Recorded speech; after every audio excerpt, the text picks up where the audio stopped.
আমাদের কাজী নজরুল ইসলাম, জসিমউদ্দিন বা ডক্টর মোহাম্মদ শহীদুল্লাহর মতো এত বড় মাপের জ্ঞানী মানুষ থাকা সত্ত্বেও সবাইকে পেছনে ফেলে রবীন্দ্রনাথ ঠাকুরকেই সবচেয়ে উপরে জায়গা দেওয়া হয়েছিল।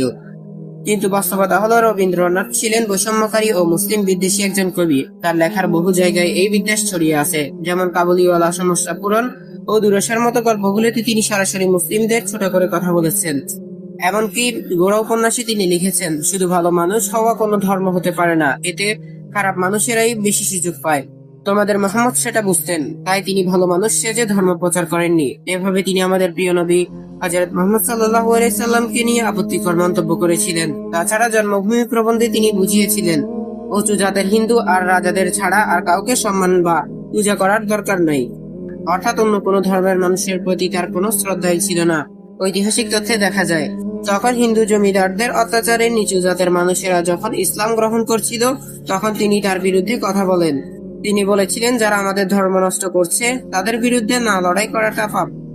লেখক সৈয়দ মুজিবুল্লাহ তার বইয়ে উল্লেখ করেছেন, একবার মোতাহের হোসেন চৌধুরী শান্তিকেতনে গিয়ে রবীন্দ্রনাথকে জিজ্ঞেস করেছিলেন, আপনার লেখায় ইসলাম বা মহানবীকে নিয়ে কোনো ভালো কথা নেই কেন?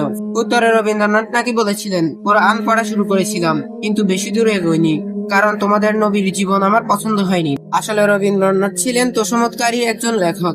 ভারতে যখন মানুষ ব্রিটিশদের বিরুদ্ধে স্বাধীনতার যুদ্ধ করছিল, তখন তিনি ইংরেজদের সাথে ভালো সম্পর্ক রেখে নোবেল পুরস্কার হাতিয়ে নেন।